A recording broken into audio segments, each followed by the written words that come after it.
बच्चों इसके पहले कैलकेरिया फ्लोर का नोज तक हो गया था, फेस भी हो गया था। अब आइए इसके mouth. Deficient enamel of teeth, great dryness of mouth and throat and dryness and harshness of skin, gum boil with hard swelling on the jaw, cracked of the tongue with or without pain। Mouth में कह रहा कि deficient enamel of teeth की कमी हो जाती है, उसको भी पूर्ण करता है। ग्रेट ड्राइनेस, माउथ और थ्रोट जो है कि बहुत ज्यादा सूख जाते हैं। उसके साथ साथ इसके कठोर स्किन हो जाते हैं। गम बॉयल हो जाता है, मुंह में घाव, गम्स में घाव हो जाते हैं। उसके साथ साथ जो गम्स में बॉयल्स बनते हैं वो हार्ड हो जाता है, हार्ड होकर हार्ड सूजन हो जाता है और वो जाम में हार्ड सूजन कर देता है। क्रैक और इसके टंग जो है कि वो क्रैक कर जाता है, वो टंग फटा फटा हो जाता है। विथ और विदाउट पेन, उसमें दर्द हो भी सकता है और दर्द नहीं भी हो सकता। ये माउथ। आइए इसके स्टोमक।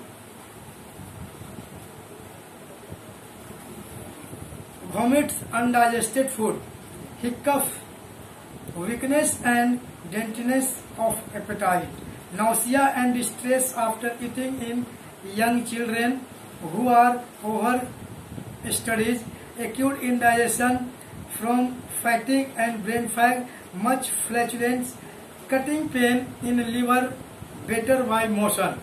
कह रहा कि इसके पेशेंट को वॉमिटिंग की शिकायत होते हैं। अनडाइजेस्टेड फूड, जो वॉमिटिंग होता है वो अनडाइजेस्टेड फूड होता है। हिक्कफ की शिकायत होते हैं, हिचकी आना।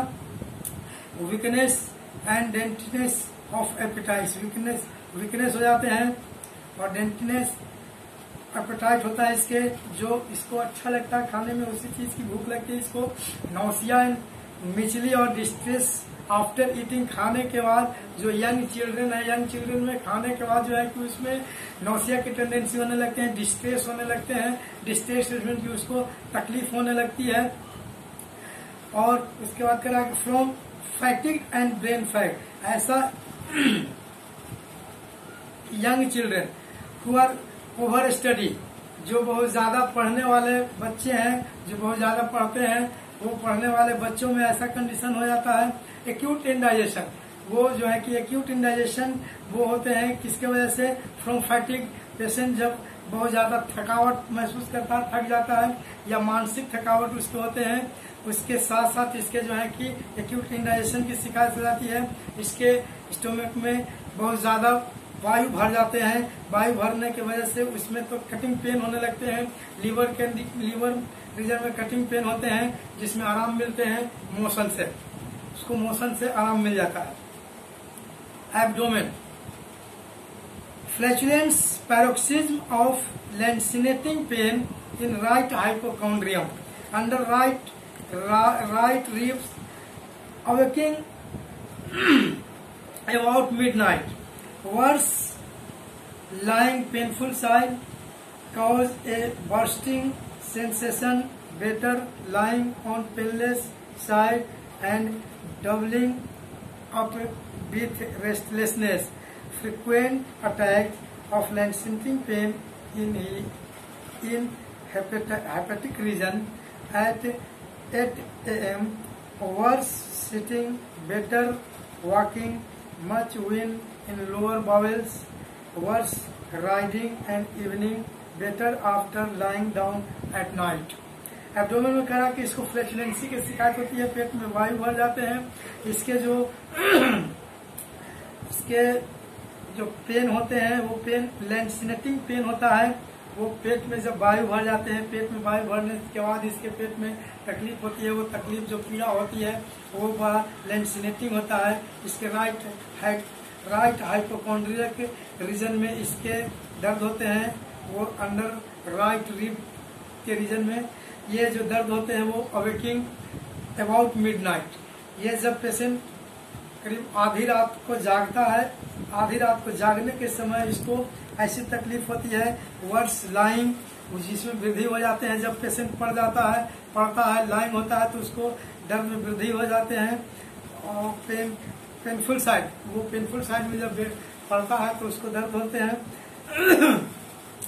जब इसके दर्द में वृद्धि होते हैं तो ऐसा लगता है कि वो जो है कि बर्स्टिंग सेंसेशन उसको महसूस होने लगता है कि उस जगह वो फट जाएगा, वैसा उसको सेंसेशन महसूस होने लगता है। जिसमें बेटर होते हैं लाइंग ऑन पेनलेस साइड। तो जब वैसे कंडीशन में जब पेशेंट जो है कि जिधर पेन नहीं होता है, दर्द नहीं होता है, उस ओर अगर लेट जाता है तो उसको दर्द में आराम मिल जाती है। या फिर डबलिंग अप, अपने एब्डोमेन को वो डबलिंग अप कर लेता है तो उसके आराम मिल जाते हैं। या फिर वो जो है कि डबलिंग अप विथ रेस्टलेसनेस, और उसके साथ साथ उसके रेस्टलेसनेस होने लगते हैं। Frequent attack on lancinating pain in hepatic region at 8 AM, worse sitting better walking. कहा कि इसके 8 बजे रात के समय, 8 बजे सुबह में, 8 बजे सुबह के समय इसके जो है कि हेपेटिक रीजन में पेन होते हैं। वो पेन जो होते हैं कि एकदम लैसिनेटिंग पेन होते हैं, एकदम बहुत ही पीड़ादायक पेन होता है, जिसमें वृद्धि होते हैं सिटिंग, बेटर होते हैं वॉकिंग।